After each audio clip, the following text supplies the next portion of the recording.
In 1954, a man named Julian Croft disappeared from a locked room on the 7th floor. All of his belongings disappeared with him. But here's the strange thing. He came from a country that simply does not exist. This is not an urban legend. This is a documented case by the Japanese police that stumped the best investigators and even scientists. The case is officially closed, but unofficially, it is still being investigated. Today, you will learn why this investigation was classified for 70 years. And at the end, I will reveal the only scientific explanation that ties all the evidence together. Get ready. What you are about to hear will make you question whether the world around us is as stable as we think it is. Tokyo Haneda Airport, summer 1954. A man in his 40s wearing an expensive suit gets off the plane. He approaches passport control. His document looks perfect, thick paper, clear stamps. But there is one problem. The country is called Tawred. The customs officer frowns. He has been working at the international airport for many years, but he has never heard of such a place. He asks his colleague. He also shrugs his shoulders. And here the most interesting part begins. They carefully examine the passport and find several Japanese customs stamps from previous years. Experts check these stamps. They are genuine. But this is where the horror begins. One of the stamps was issued last year and signed by an employee named Tanaka. They check the archives and find out that Tanaka died 3 years ago. How could a dead man have stamped the passport? Mr. Croft is detained for questioning. He does not resist and remains calm. He explains why he came to Japan, a business meeting with a Japanese company. He provides addresses and phone numbers. The police begin to check everything. The company in Tokyo does indeed exist, but they are waiting for a partner from Germany named Schmidt. The hotel confirms a reservation in the name of Julian Croft, but in the documents he is listed as a Spanish citizen. In his briefcase, they find a driver's license from Tawred, a checkbook from a non-existent bank, and several coins made of a metal that experts have never seen before. Who was he? An incredibly well-trained spy, or something else that the police simply had no explanation for? Then the investigators bring out a map of the world. It is large and detailed, published by the International Geographical Society. They ask him to point out his country. His finger moves confidently toward Europe, to a small area between France and Spain, and stops.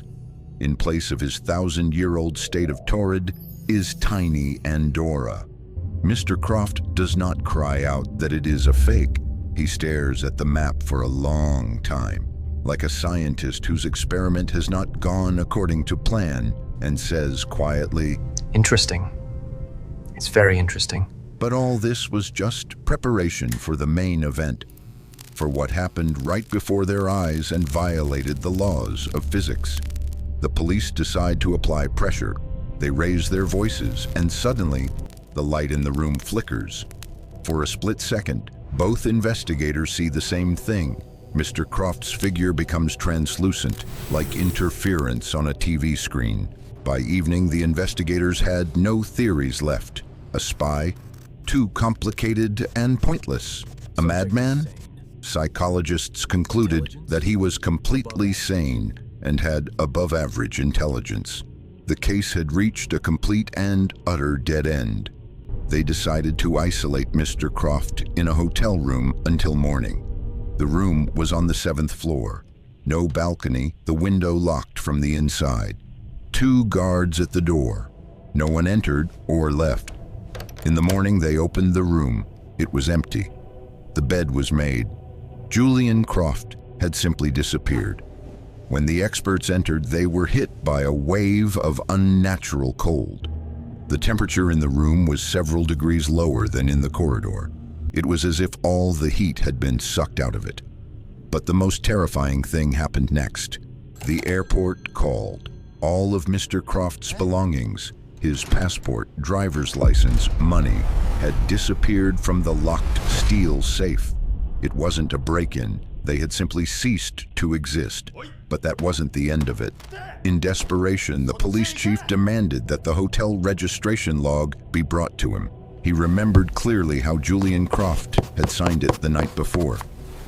The log is brought in. They open the right page and see a blank line. The ink has simply disappeared, as if it had never been there. So what did the police have? A passport signed by a ghost? A man who blinked like interference on a screen? An empty, cold room? An ink that evaporated even from paper? No theory could explain all this, except one. Modern physicists say that there may be many parallel worlds. What if, due to some cosmic event, a passage opened for a second between our world and one very similar to it? Julian Croft was not a spy.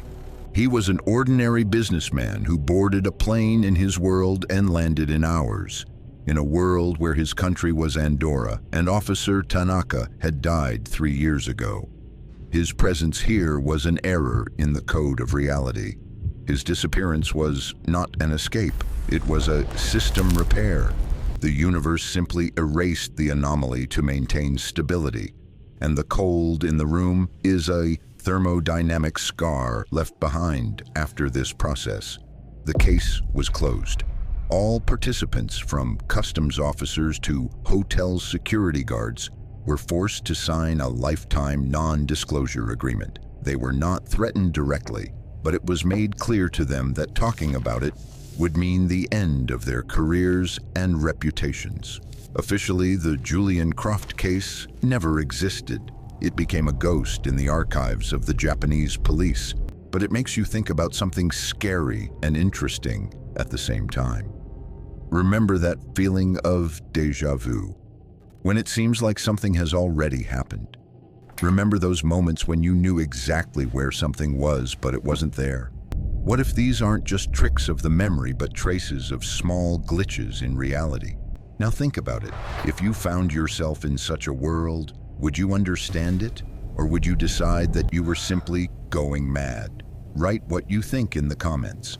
But one day, in the most ordinary place, on the most ordinary day, any of us could open a door and find ourselves somewhere completely unexpected. The only question is, would we notice the difference? And if you like these kinds of mysterious stories that challenge your usual view of the world, be sure to subscribe to the channel. There are many more secrets ahead.